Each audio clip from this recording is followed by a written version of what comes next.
saat ini Indonesia sedang dilanda bencana banjir. Di mana-mana seperti Manado atau Jakarta, hujan yang mengguyur tanpa henti membuat berbagai daerah terendam.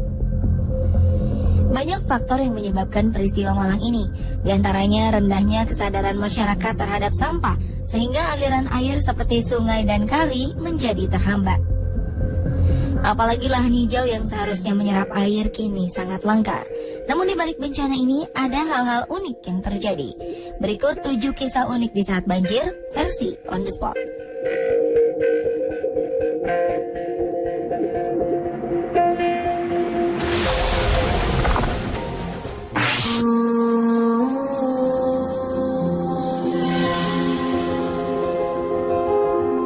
Hujan yang tak kunjung berhenti menyirami kota Blitar selama beberapa hari membuat Blitar terendam banjir hingga setinggi lutut orang dewasa. Namun bencana ini tidak menyurutkan keinginan pasangan kekasih Fatur Rahman dan Retno Anjani untuk menikah. Rencana pernikahan yang sudah disusun selama 1 bulan itu harus dilaksanakan pada tanggal 24 Desember 2013 dan tidak mungkin dibatalkan lagi karena menyangkut banyak pihak. Mau tak mau, pasangan ini akhirnya diarak dengan menggunakan perahu karet yang disediakan petugas penanggulangan bencana dari kota Blitar. Pemandangan yang jarang terjadi ini otomatis menjadi tontonan masyarakat sekitar. Walaupun demikian, acara akad nikah berjalan dengan penuh hikmat dan sakral.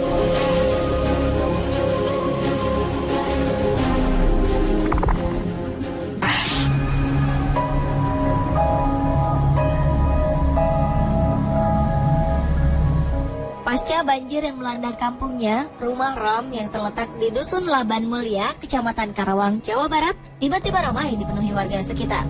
Pasalnya, Ram menemukan sebuah belut berbentuk unik.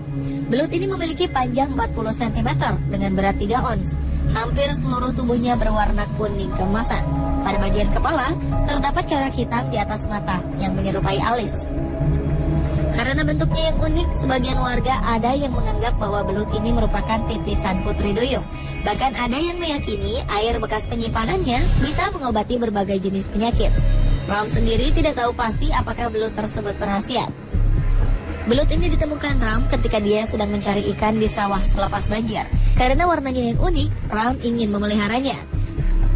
Dinas Perikanan dan Kelautan Kabupaten Karawang menyangkal bahwa belut berwarna kemasan itu sebagai titisan Putri Duyung. Diduga belut hanyut terbawa arus banjir yang terjadi di beberapa pekan lalu dan akhirnya berhenti di sawah tempat Ram menemukannya. Bukan muncul tiba-tiba seperti yang diyakini penduduk setempat.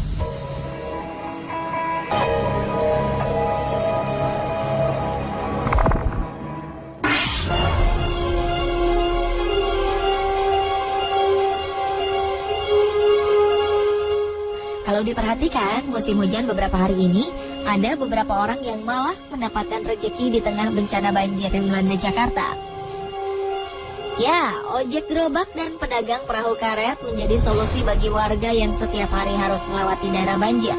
Di saat genangan banjir menutupi jalan-jalan perumahan dan perkantoran, ojek gerobak muncul menawarkan jasanya. Untuk 1 kali menyeberang, rata-rata ojek gerobak mematok harga 10.000 untuk 1 orang, 50.000 untuk 1 sepeda motor.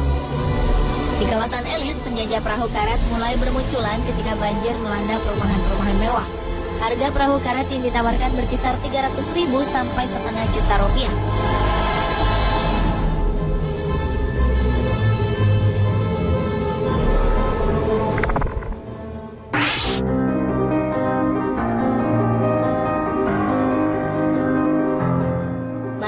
Kisah seputar banjir bandang Manado. Ada cerita mengharukan yang terjadi pasca banjir tersebut. Maksi Mamahit, pria berusia 52 tahun itu meninggal dunia setelah selesai membersihkan rumahnya yang kotor akibat diterjang banjir. Sebelumnya, saat banjir sempat surut di pagi hari, Maksi masih sempat membantu mengevakuasi barang-barang milik tetangganya ke tempat yang lebih aman.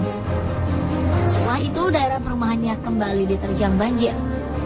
Tidak lama setelah itu, Maksi mengembuskan nafasnya yang terakhir. Warga menduga Maksi meninggal akibat kelelahan membantu tetangga dan membersihkan rumahnya. Ditambah lagi suhu udara yang dingin pasca banjir.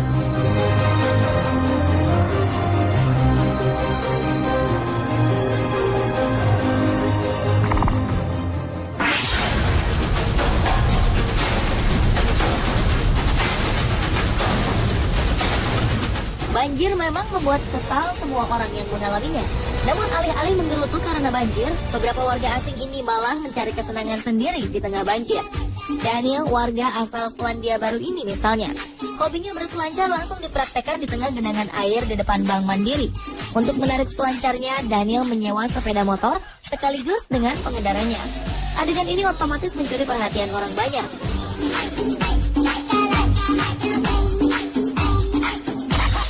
Tingkah konyol warga asing juga ternyata muncul juga pada banjir Jakarta tahun lalu.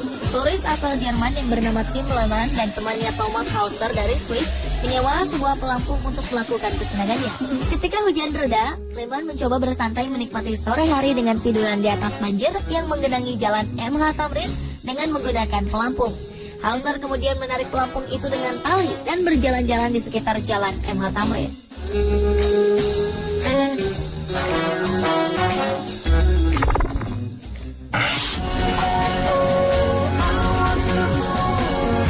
Di tengah kepanikan banjir, terkadang kita lupa dengan hewan-hewan yang juga menjadi korban banjir. Pemilik hewan peliharaan yang rumahnya kebanjiran kadang lupa membawa serta hewan peliharaannya untuk mengungsi. Inilah yang menggerakkan hati para relawan sehingga tim penyelamat hewan pun terbentuk. Dengan perahu penyelamat, mereka menyusuri pemukiman-pemukiman yang terkena banjir, mencari hewan-hewan yang terlantar dan kelaparan karena ditinggal majikannya. Jika hewan yang mereka temui masih aman dari banjir, tim penyelamat ini akan meninggalkan makanan agar hewan-hewan tersebut tidak kelaparan. Jika hewan sudah tidak aman lagi tinggal di rumahnya, tim penyelamat akan membawa mereka ke tempat penampungan sampai banjir surut kembali.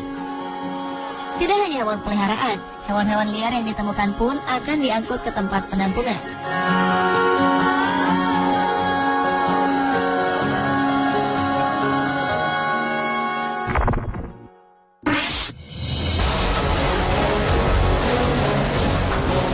Masih dalam suasana khawatir dengan tempat tinggal yang direndam banjir, warga Muara Baru, Penjaringan, Jakarta Utara dikejutkan oleh penemuan hewan buas di sekitar waduk fluid.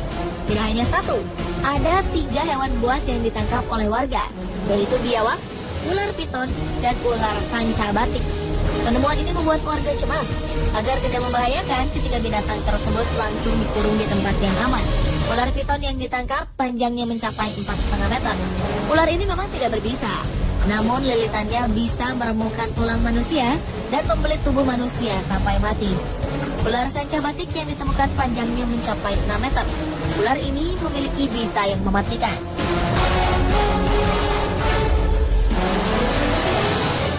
Pemirsa, itulah 7 kisah unik yang terjadi pada saat banjir versi on the spot. Semoga pengalaman banjir tahun ini membuat kita lebih peduli lagi dengan lingkungan sekitar.